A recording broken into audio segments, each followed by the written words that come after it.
So Nintendo announced the Switch 2. Don't worry, this isn't going to be a video going over all of those details and what was announced in it. Although there was some pretty good stuff announced. I think Mario Kart World looks pretty decent as well.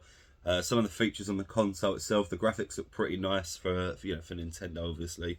And I think overall it doesn't seem to be like it's going to be hot selling, isn't it? Let's be honest, everyone's going to buy this thing, even at the price that people think is too high. People are still going to buy this thing. That is just for certain.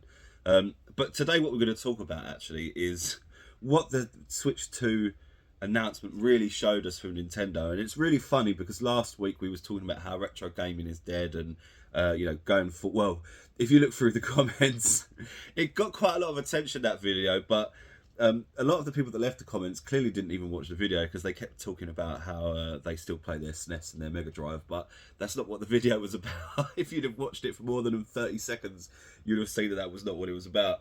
But it's really funny because some of the responses to the people, from the people that actually did watch the video, were saying that Nintendo were kind of leading the leading the pack in terms of game preservation and consumer friendly purchasing of games. When you actually buy the game on a cartridge, it means you own it. You can put it in your console for the rest of the time, and it will work as long as the console works, obviously, right?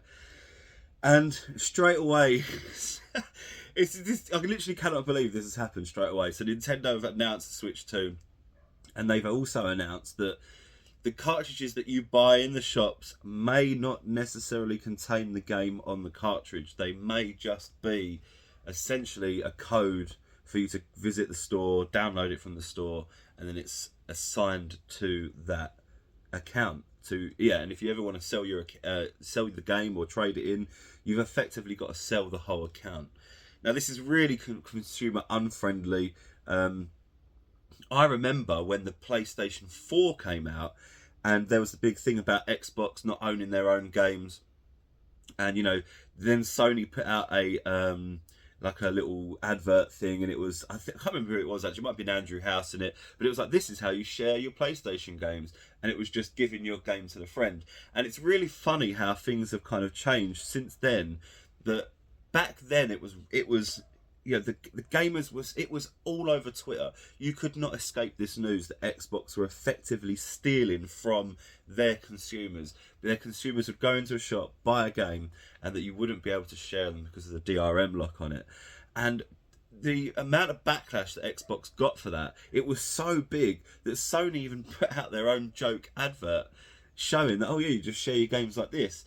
And you fast forward to the Nintendo Switch 2, and it doesn't seem like many people are talking about this. There is some chatter about it, but there is nowhere near as much pushback, as there was for the Xbox when it came out in, when was that? Oh God, I don't know. Can't remember when it came out. Who cares? But it's really funny to see how gamers have changed over the years.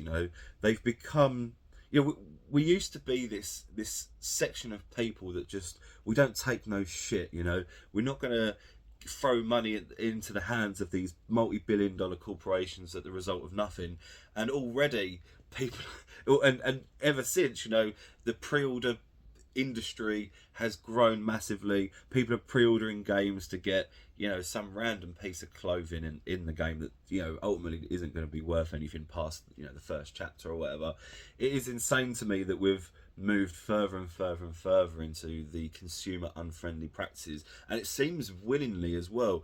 There isn't really any Nintendo fans out there that I can see that are really pushing back on this. This is actually a travesty. I can't believe that that this is actually happening and no one's talking about it. Nintendo have been at the forefront of consumer friendly practices for a very, very long time. Since I can remember, they've always been known as the family console. This is the console you buy your kids. Ever since the 80s when the NES came out, this has been like this. So now to hear that you might be buying your cartridges out of a shop and you might not actually own that cartridge or the game inside it, you'll have to download the software from the Nintendo store, is a real massive problem. But going on from that as well, we've also seen that Nintendo are increasing the prices of their AAA games. So when I say their AAA games, I mean really their first party stuff. So, you know, Mario Kart, probably Metroid, you know, Mario All Stars, not All Stars, what's the board game one? Party. All of them Mario games anyway. Mario Odyssey 2 or whatever they decide to bring out, the new Zelda as well, etc., etc. So they are increasing their prices on this stuff. Now, this is actually a big surprise to me because over the last year or so, the whole gaming media industry and, you know, the consumers within it, people like us, we've all been looking at Grand Theft Auto to be the first game to be charging $100 for a game. And everybody was kind of on the fence whether it will happen or whether it won't happen, and whether Grand Theft Auto can really charge $100. Who would pay $100 for Grand Theft Auto? Now, Grand Theft Auto is in a very unique position in that it's one of those games that literally everybody will buy. It doesn't matter what console you've got, whether it's on the Switch, whether it's on the PlayStation, Xbox, PC, you will buy it and probably buy it multiple times. It's one of those games. It is probably, and I hate to say this, it probably is one of the only games that I can think of that people genuinely would pay $100 for. I don't really see it happening. After I would have said the new Skyrim or Elder Scrolls 7, 6, whatever it's supposed to be. But I think after what was that last game there? I can't remember what it's called. Starforge? No, Star Realms. No, what was it even called? Star Mess Up. That's what it was called. But since that game, I've kind of lost a lot of faith in Bethesda and their ability to produce something good. So it'd be really interesting to see how that happens. But with Grand Theft Auto, everybody was looking at that game being the first game to actually, you know, charge $100, and it seems that Nintendo have done a little bit of research in the you know, I'm sure that these people all talk to each other, right? You know, Rockstar, are you going to be increasing the price of your game for £100? We're just about to bring out a new console and we want to increase our prices, so we want to know what you're increasing them to. Oh, we're going to increase them to $100, right? That's it, we're going to make them $80 or $90 or whatever it is. And this is the other thing as well, is that, you know, Nintendo have been the first console producer to license games both digitally and physically at different prices. Now, you know, historically, if you buy a game off the PlayStation Store, it's usually actually more expensive than buying a physical game in store. And it seems that Nintendo have changed how they're going to be doing this now. They're going to be charging more for physical copies and charging less for digital downloads. Now, I'm assuming as well that if you go into a shop and you're paying more for a physical copy, then you are getting something that is stored on the cartridge and not just part of the, you know, typing a code business and that sort of stuff. But, you know, I think overall we are seeing the gaming community, and especially within the Nintendo space as well, we're seeing kind of quite a big shift in between, in behaviour.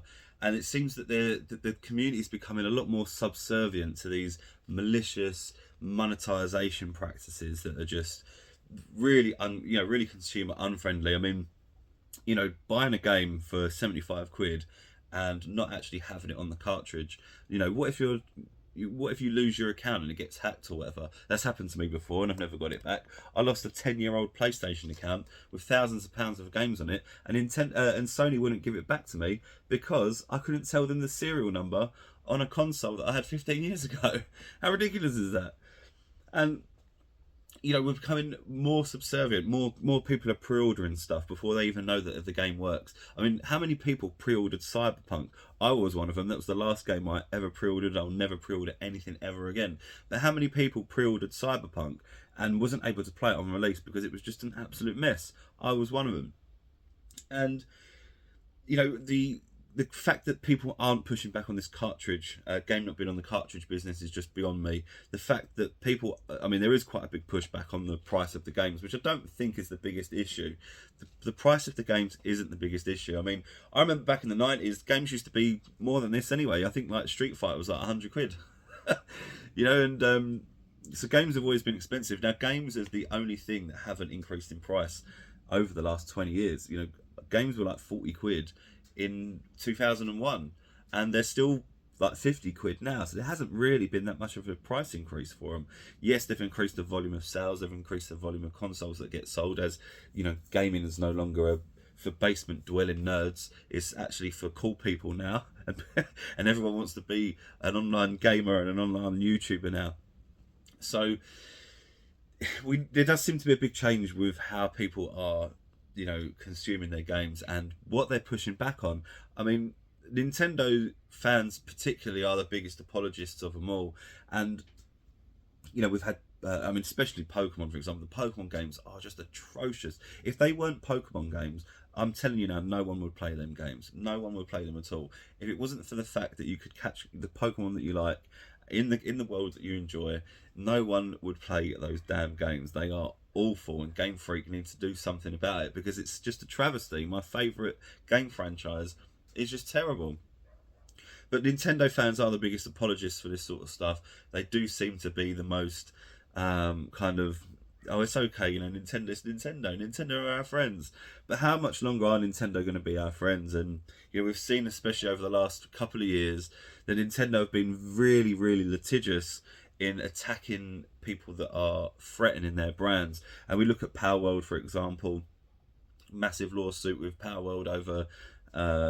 Well, actually, it wasn't anything to do with the character sprites in the end, was it? I heard it was. I think what it was about, it was about the catching mechanics within the game.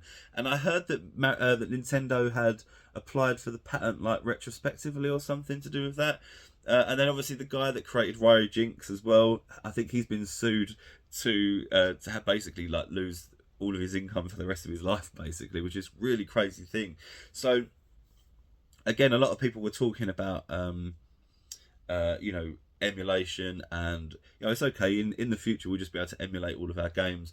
And it seems that, you know, it might be possible that Nintendo's going down the same route as Sony and Microsoft are as well, and it might be that these games will become harder to emulate, they'll be harder to preserve, and God forbid, Nintendo might actually start releasing games that need patching on day one. Can you imagine it? Can you imagine if that starts happening? But yeah, I don't know, guys. What can I say? Let me know in the comments what you think. Subscribe if you're new here. Give us a like. And hopefully we'll catch you on the next one. Are you going to be buying a Nintendo Switch? Are you going to be paying £75 for the new Mario Kart when it comes out? Are you just going to wait for someone to get sued within an inch of their life for creating Ryo Jinx 2? Let me know in the comments. What are you going to do? Leave us a like I said. Subscribe if you're new here. Come back on the next one. See you soon.